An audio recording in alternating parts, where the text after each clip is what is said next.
let's talk about operations with polynomials. So first two operations we're going to focus on are addition and subtraction. So first thing we got to do for addition is we look at our two sets of polynomials, erase the parentheses because those don't really matter for addition, and then identify and combine like terms. These both have squareds, these both have x's, and these are just numbers without any kind of variables on it.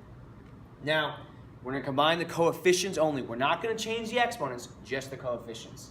So 3x squared plus 12x squared is 15x squared. Negative 5x minus 6x is negative 11x. And 3 plus 4 is 7. Now the difference is when it comes to subtraction. So here we assume there's a negative 1 here. And we know it's multiplication and we have to distribute this. When we distribute for subtraction, it changes the sign on every single one of these.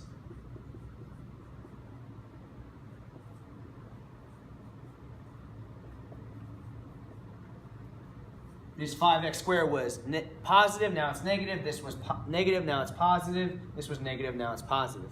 Now we identify and combine like terms. These both have x squareds. Notice how I am including the operation sign of the negative. The negative belongs to specific things. This has an x, and this is just a number without any kind of variable. All right, now we're to combine like terms. 12 minus 5 is 7x squared negative, or is positive 12, plus 3 is 15x, negative 10 plus 10 is 0, and it just reduces. We don't include it, and this is our final solution. We are going to multiply polynomials, and we're going to use an area model to help represent our multiplication here. So we have our length times width, which is represented as a product. We need to find the sum. We're going to use two different methods, the generic rectangle, and we're also going to use the general area model. So for the generic rectangle, we're going to try to connect that to our algebra tiles by doing our algebra tiles first. I'm doing 2x plus 1 over here. And on the bottom, I'm going to do x plus 3 on the sides.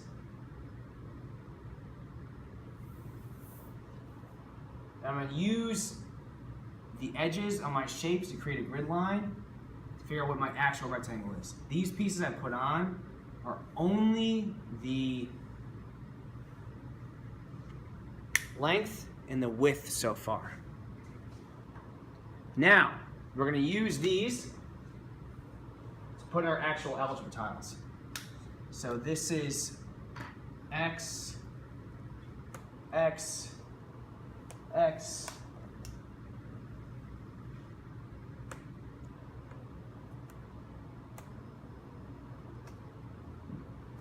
x squareds, and then we have 3 1s. And our actual rectangle is, if we take off our dimensions and put them to the side, 2x squared,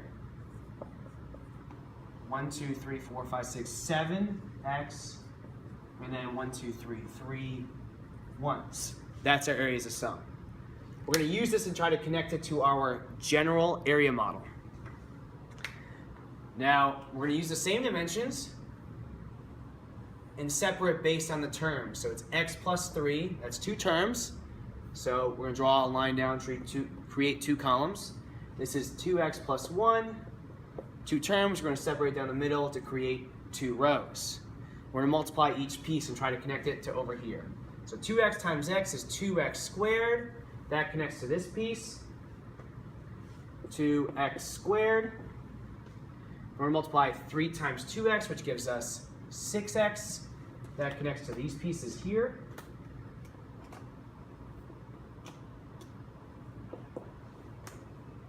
Then we're going to multiply 1 times x, which gives us 1x.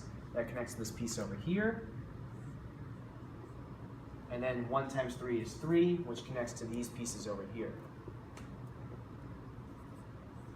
So we've used two different representations, both arriving at the same sum from our product. Before we were only using positive values. Here we're going to use some negative values. So it's x minus 4, and then 2x plus 1 on the side. We're going to use the Allen-Tile method and then the generic rectangle. So 2x plus 1 on the side, then x minus 4. I'm going to use red to denote negatives.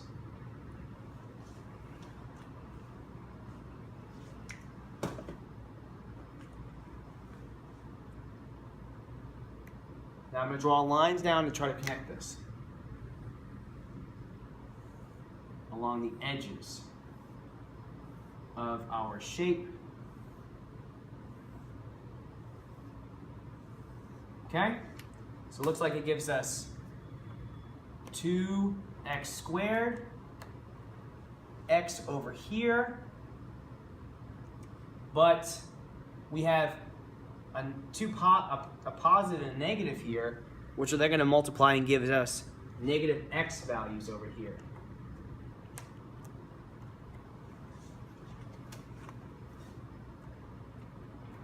And once again, we have a positive times a negative, which gives us negatives down there as well.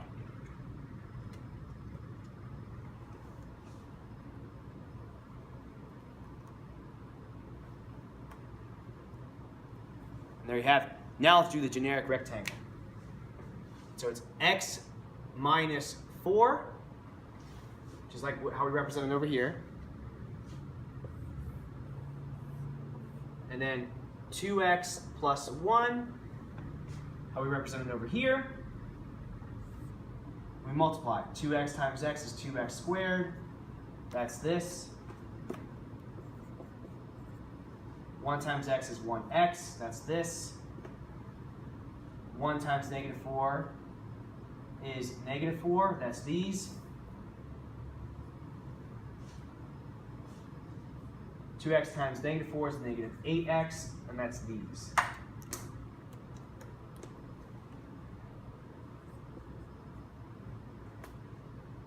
Now when we're finding our sum, we still combine like terms.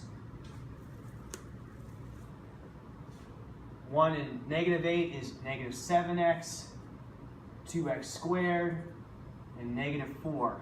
Matches up on both of our representations.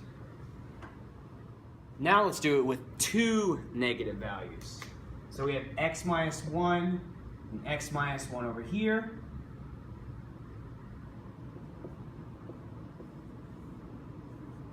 As a side note, we could also write this as x minus 1 squared, because it's actually going to become a square.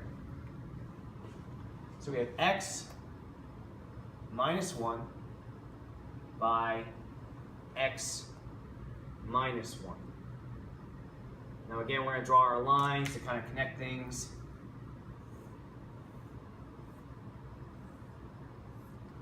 A positive times a positive is a positive x squared. A positive times a negative is a negative x. A negative times a positive is a negative. But then a negative times a negative is a positive. So our dimensions here actually, x minus 1 times x minus 1 gives us x squared, 1, 2, negative 2x, because there's two negative x's, and then positive 1. Let's see if it connects with our generic rectangle. We have x minus 1, two terms, separate down the middle. Make sure that you keep the negative with the number. X minus 1, multiply across, x times x is x squared. That's this. X times negative 1 is negative 1x. That's this. Negative 1 times x is this. Negative 1 times negative 1 is a positive 1. And they connect. both show a representation over sum of x squared minus 2x plus 1.